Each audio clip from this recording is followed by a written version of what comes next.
6:47 on your Monday morning. Time now for the morning rush. Services are being planned for a Bloomfield police officer who died days after being shot in the line of duty.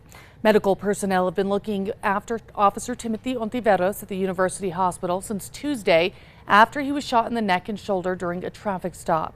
The Bloomfield Police Department confirmed he died early yesterday. News 13 recently spoke with Officer Ontiveros' family after he was shot. His younger sister, Sierra Sanchez, recalled what it was like growing up with him, saying he'd always dreamt of becoming a police officer. Sanchez added that her brother was a family man, a protector, and a hero to his children. Looking ahead, road crews will soon begin construction on a busy Albuquerque intersection. From June 18th through June 22nd, a roadwork will shut down 2nd Street and Rio Bravo. During the closure, traffic will be diverted farther down 2nd Street toward Woodward. Construction is expected to last until December. Josh. Well, we're seeing those showers, those storms really making their way into the state this morning. That's going to continue to become even more widespread as we head into this afternoon and evening, with some flooding concerns as well, especially across those burn-scarred areas. Stephanie? With over 140 dogs in their care, the Bernalillo County Animal Care and Resource Center is asking for your help in giving these furry friends a home. Right now, the biggest hurdle this shelter faces is overpopulation, and with just 11 vet techs to care for over 200 animals, they have to put 2 or more dogs in a kennel. If you're looking to adopt, we will have a link on our website. Meanwhile, the City of Albuquerque Animal Welfare Department is encouraging residents to get their pets microchipped. The city's east side and west side animal shelters will be chipping dogs and cats free of charge for the month of June. No appointment needed.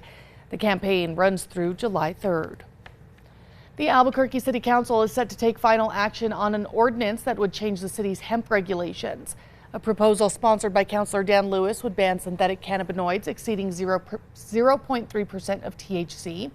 Councilors are expected to vote on the ordinance this evening. Josh.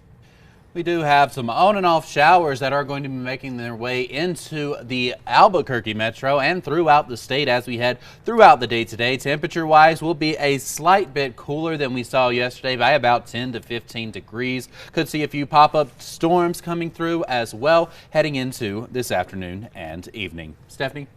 In honor of its 20th birthday, a new exhibit is now on display at the Anderson Abruzzo International Balloon Museum at Balloon Fiesta Park. Since 2005, the Balloon Museum has been a place where the unique spirit of Albuquerque ballooning comes alive for everyone to enjoy. A new exhibit honors the Balloon Museum's beginnings while inspiring future generations to keep ballooning thriving in our state. A breakthrough discovery by the University of New Mexico could help geoscientists better predict when one of the world's largest supervolcanoes could erupt.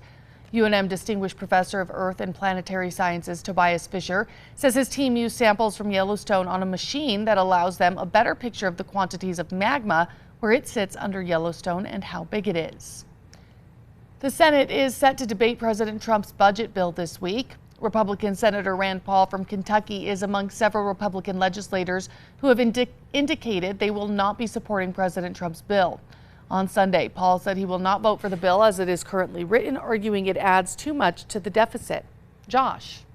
All right, let's get a look at that morning drive. Maps are currently clear. No major accidents or slowdowns at this time. Tracker is headed east on I-40 at Coors. Some incredible camera work caught a once-in-a-lifetime shot during a college softball World Series. During Friday night's game between Mississippi and Oregon, Ducks pitcher Lindsey Grain kicked up some mud on her follow-through. The ball then made a direct hit on the clump of mud, sending chunks into the eyes of her catcher, Emma Cox.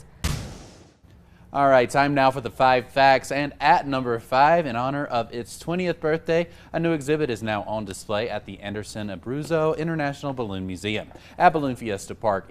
Since 2005, the Balloon Museum has been a place where the unique spirit of Albuquerque ballooning comes alive for everyone to enjoy. A new exhibit honors the Balloon Museum's beginnings while inspiring future generations to keep ballooning thriving in our state. At number 4, looking ahead, road crews will soon begin construction on a busy Albuquerque intersection. From June 18th through the 22nd, road work will shut down 2nd Street and Rio Bravo. Construction began about a year ago down the street at the nearby Princeton and Rio Bravo intersection, stretching all the way to I-25. The upcoming project will bring several improvements to the intersection of roads, walking trails, and train tracks. During the closure, traffic will be diverted farther down 2nd Street towards Woodward. Construction is expected to last until December. And at number 3, we are seeing some wetter conditions to start off this Monday morning, and that's going to continue as we head into this afternoon and evening. Temperature-wise, are going to be a little bit cooler by about 15 to 20 degrees here across the Albuquerque metro as we head into this afternoon. Heading into tomorrow, we bring back the chance of some more isolated storms, much drier than we will see today, but those temperatures are going to be warming up as well into the low 80s for tomorrow, as well as Wednesday, with another chance of some showers and storms coming in for us Wednesday afternoon before we really start to dry things out and heat things back up to well above average by the weekend.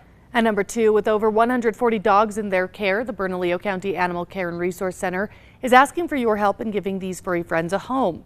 The shelter says the dog Chica had been waiting over 4 months at the shelter before being officially adopted yesterday. Right now, the biggest hurdle this shelter faces is overpopulation, and with just 11 vet techs to care for over 200 animals, they have to put 2 or more dogs to a kennel.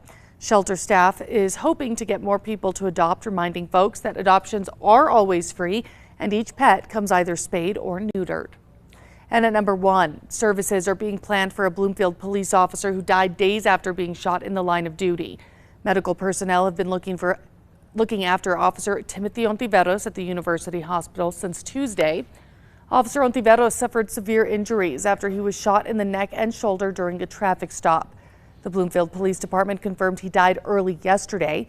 Yesterday evening, APD, State Police, BCSO, and other law enforcement agencies escorted him from the hospital to the state's medical investigator's office. He had been a member of the Bloomfield Police Department for only a few months. A procession is expected to take place later this week to take him back to Bloomfield.